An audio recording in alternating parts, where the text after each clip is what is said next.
Hello, patrons. Welcome to this second episode of my series on Joe Pass. The first video was really, or is actually doing really well on YouTube. A lot of people seem to really enjoy me diving into Joe Pass, so I decided to make a whole series of it. This is episode 2, which is only for the patrons. Then episode 3 will be on YouTube again, and then I will alternate, and in the end, maybe like 5 or 6 episodes, I will conclude this series about Joe Pass on this album called For Django, and then the last video, of course, will be for my Giant Steppers tier and up. So let's get into this second episode right after the intro.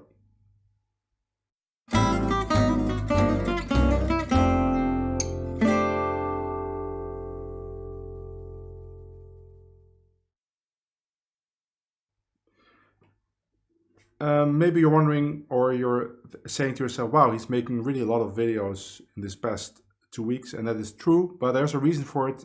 Well, I enjoy it, of course, but also this Sunday I leave for the US for 3 weeks. First to Canada. I have some gigs in Montreal with Dennis Chang and Samson Schmidt, and then I'm flying to Seattle or to Whidbey Island for Django Fest Northwest, and I'm doing a bunch of workshops. I'm doing a concert, 2 concerts, and then I'm going to Chicago just as a tourist.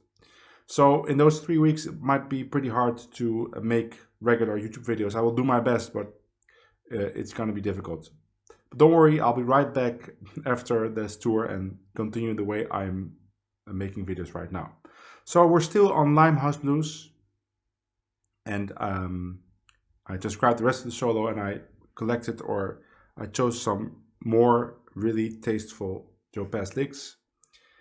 So this is the first one. It's just for G, and it sounds like this: 1, 2, 3. Sorry, 3, 1, 2, 3.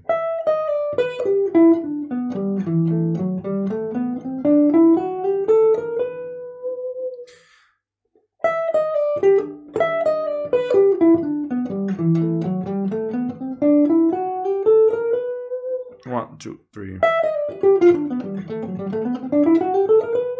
So there's this E minor 7 arpeggio he plays on top of the G. That's just E minor 7 arpeggio. And this scale I actually added because he plays this in Limehouse Blues going to E minor. So then the chords are actually G, 2 bars, and then 1 bar B7 to E minor. So he plays something to E minor, and that is a nice lick too, but it's not so useful because that doesn't happen a lot, like G, 2 bars, 1 bar B7, and then E minor. The only song I know that happens is Limehouse Blues. So I figured I'd make something out of it that is more usable outside of Limehouse Blues. So I made kind of a loop, right? Because it loops back onto itself.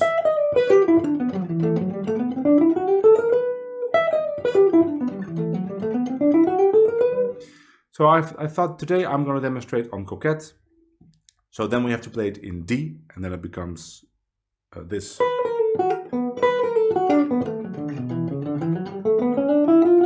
One, two, three.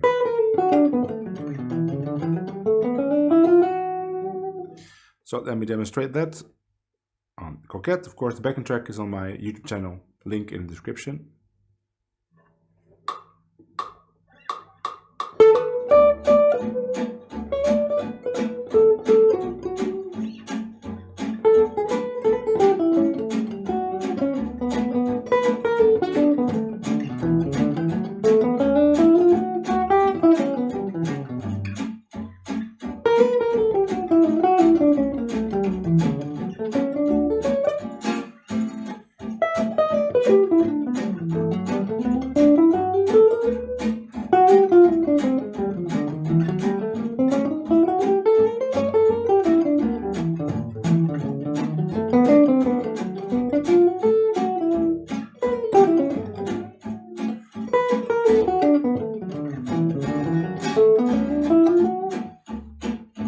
It's really nice flowing lick. If you have trouble with the lick, I had some trouble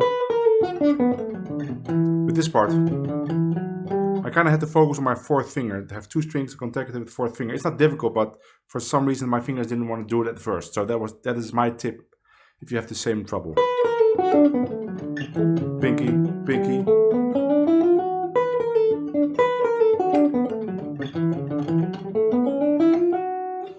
Okay, next one.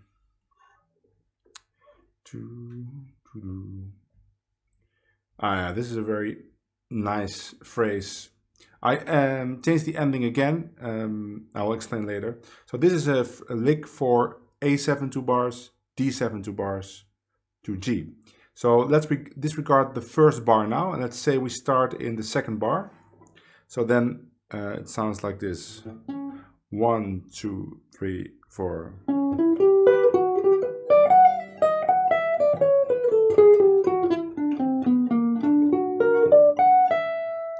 1, 2, 3, 4.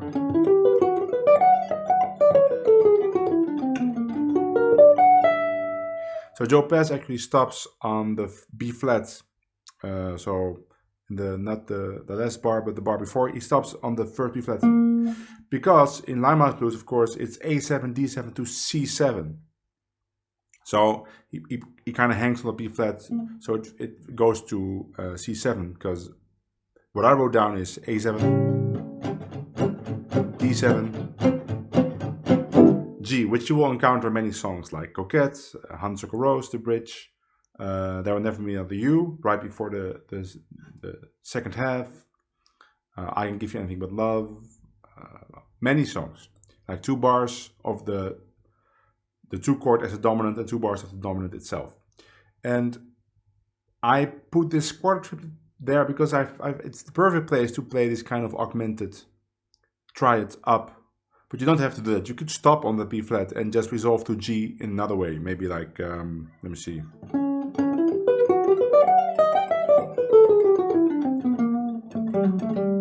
Or go up. Right, like that. But, I mean, why not practice this? Another thing is, so the fingering for the scale, I think it's very easy to do it like that. So you have this true white position, then it's chromatic, and again white position. It's a really nice way to kind of link a D7. Is it a D7? No, it's just it's an A flat, A bebop scale. Except for the ending, because he wants to go to the B flat. Something else. Okay, so the first bar, that's something he plays before the A7. It's kind of E minor. And I put it there because it's a really nice phrase to play it before, so then it becomes 1, 2, 3, 4.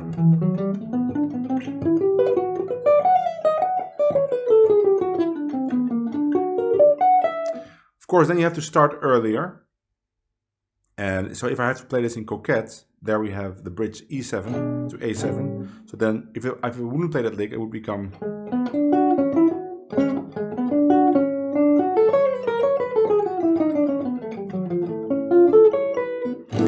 But if I want to play, I have to start in the G bar before. So you get the 2, 5 to G. Start now. E7, right? So let's try it like that. I'm going to play it in the bridge like that, but then also maybe do another round and then I don't play the... Just immediately get on. Let's try that.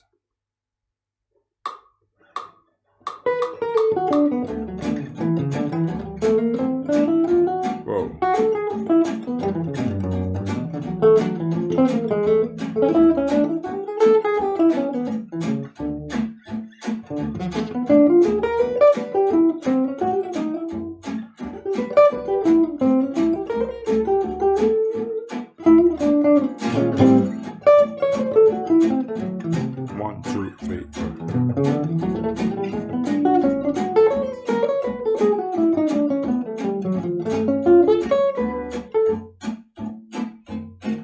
Beautiful lick. So now play without the extra bar.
So the last time I did play the bar before, but I didn't play the augmented try it up. I didn't make really nice resolution, but just to show you don't have to play everything, right? You could play parts of it. You could actually also start too late and maybe start on beat 3 the bar before with a, so you get 1 2 3 4 2 2 3 4 1 2 3 4 1 2, so that you will be too late everywhere, but that's also a nice effect. Okay, next phrase.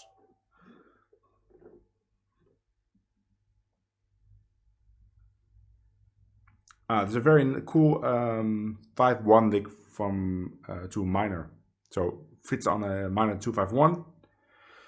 1 2 3 4.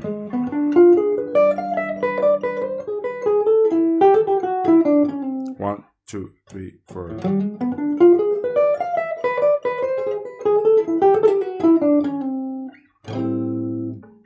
So that I can demonstrate. I could actually demonstrate it on Coquette, I think, because so Coquette goes D, 2 bars, E minor. So I could think in the second bar B7, right? I could think. So on the B7, I would be able to do it. Let's try that.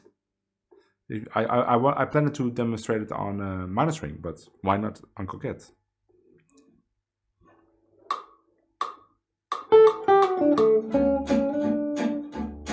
Second A.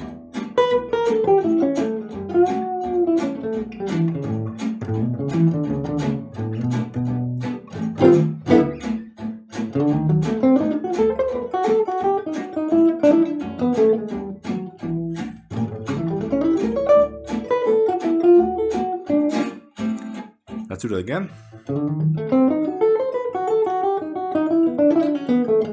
That's it.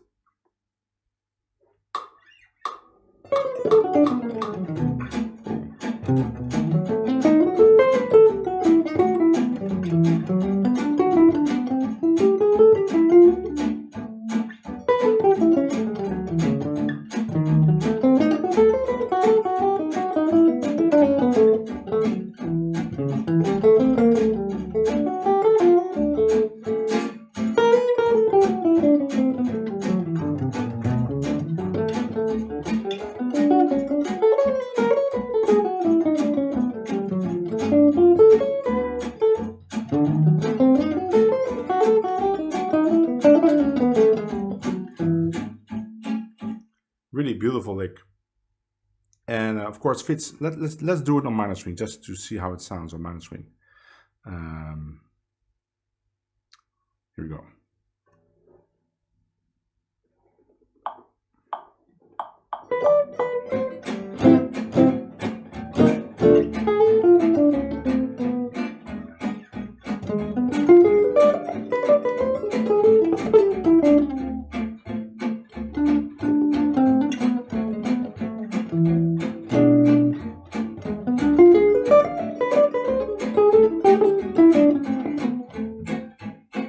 Works better at the end of the chorus because it's nice as if you have 3 bars of A minor behind after it. Although you could make it work on 2 bars, but yeah, cool lick, very cool.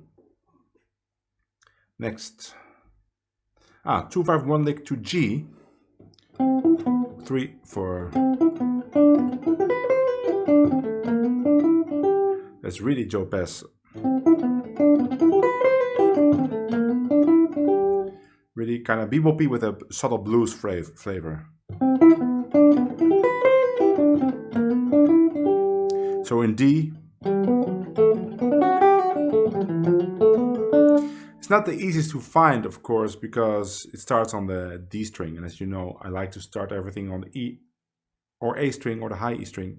So for me to actually play this, I have to see this kind of shape for E minor.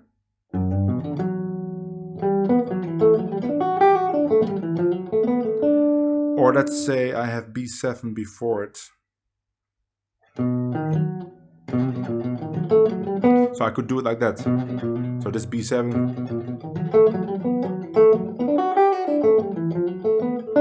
Of course, then you need that chord before it. So probably the situation where I would actually play this is if I have a 5 going to the 2 chord, which doesn't really happen in Coquette, but I'm going to demonstrate it on Coquette anyway. If I really want to, I can make it happen, of course, but like, let's say in the flow of real improvisation, might be pretty hard to find it. For me. Here we go, Coquette. So I can play it both in the A part and of course in the bridge. In the bridge it will be exactly like it's in the tab.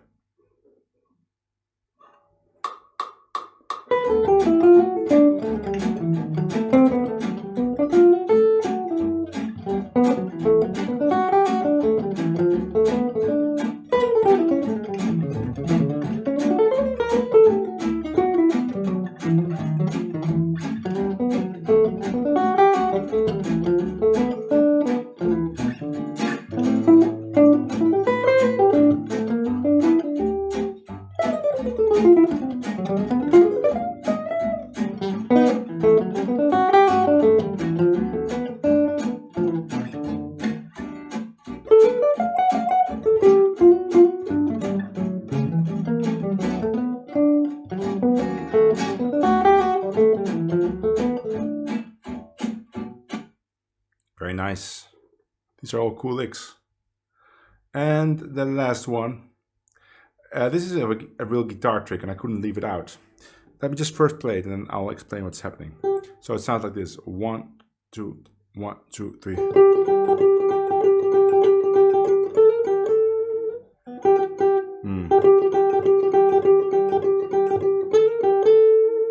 So it's all a G, right?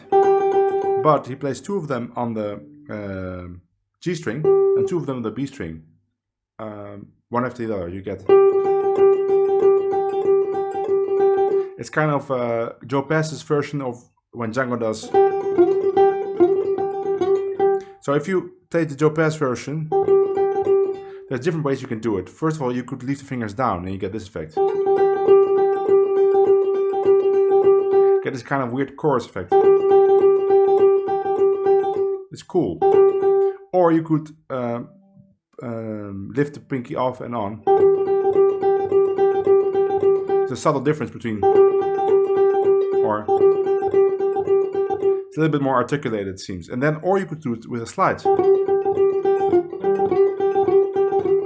Right, there's also different ways to do it. What you could also do is move it up like a chromatic scale.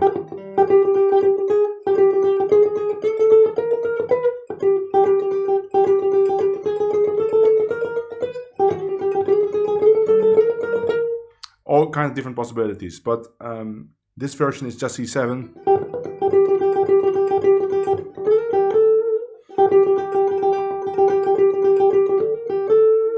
So of course you don't have to do it only on dominant chords. You can play this on a major chord. Let's say it would be C major 7, and I could do.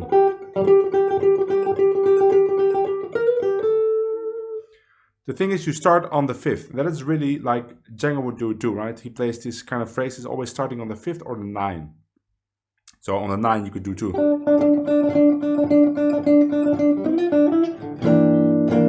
So let me do it on Coquette and then I'll do it on the 5th. So on D major. And on A7. The bridge, D7. Or G. We'll see what happens.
There you go.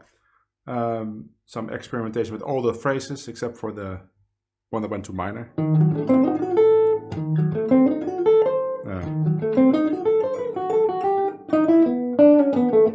I was thinking about that lick all the time, but every time I thought about it, it wasn't the time to play it, and then I always missed it. That's what happens when you start forcing yourself to play licks. And so the only time you have to force yourself to play certain things is when you're practicing, right? When you're playing in a gig, play what comes natural to you, what you hear, what you feel.